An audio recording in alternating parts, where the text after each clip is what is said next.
I'm David. I'm Jessie.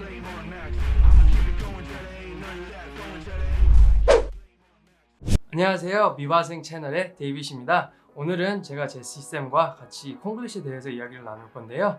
So Jessie, our topic of discussion today is going to be on Konglish. Have you ever heard of the word Konglish before? No, I also have no idea what you just said. Perfectly understandable. How about Spanglish? Yes, Spanglish I know. I speak it a little tiny bit. So if I'm correct, Spanglish is like a mixture of English and Spanish, Yep. right? In communication, you're just basically using Spanish and English at the same time. Yeah, it's kind of going back and forth between the two, which happens a lot for me because I can't remember all the Spanish I learned. So yeah, Konglish for me as a second generation Korean is just that. It's when I'm going in between Korean and English. And this kind of resonated because of my parents were immigrants in a sense. Since they came from Korea and they immigrated to the United States, it was a way for me to communicate, especially my mom, because she was a stay-at-home mom and she never really used English fluently, or she's not very comfortable with the English language. So But English was your first language. English was my first Okay, language. that's cool. Yeah. So that's kind of where my understanding of Konglish was, and growing up, that's what I thought Konglish really was, the only version of Konglish. But when I moved to Korea and I lived in Korea, I realized that Konglish had a totally different meaning. So my first question for you is, have you ever heard of the word Untact? No. Got it. How about Gagman?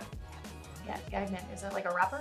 No. So those two words, it's in Korean history, we use a lot of English and we try to make it so it's comfortable for us to communicate with each other. Okay. So for the instance, Gagman, gag is the word that they've kind of created around. So comic.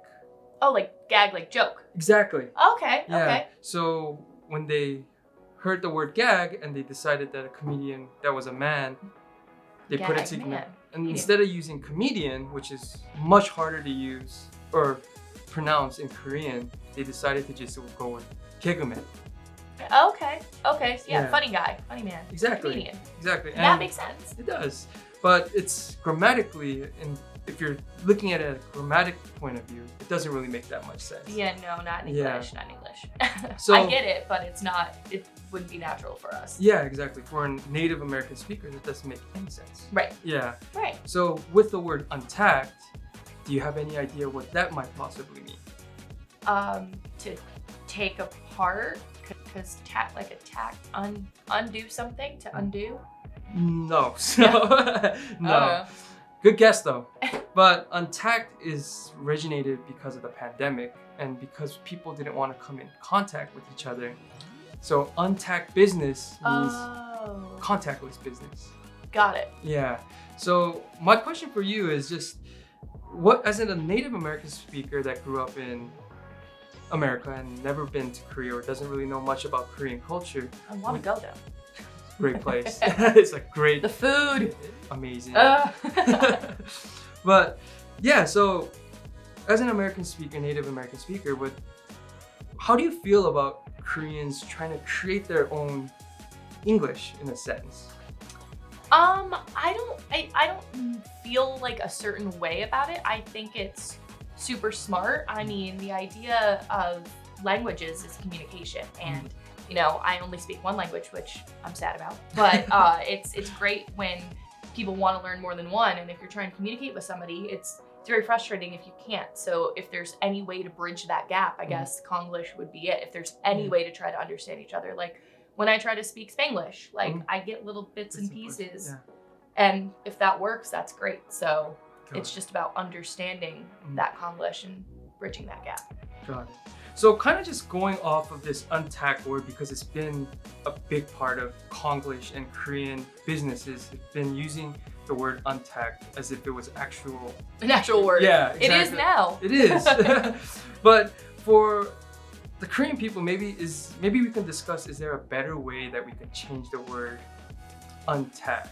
That word came, so when Koreans learn English, you're learning like like this is this word, this is this word, this stems from this word, like the root word, right? Exactly. So that's where I'm assuming untact came from, contact. But we as Americans, we don't ever, when we speak English, we don't think about the root word ever. Exactly. So when you're learning textbook, it's so much harder than learning conversational.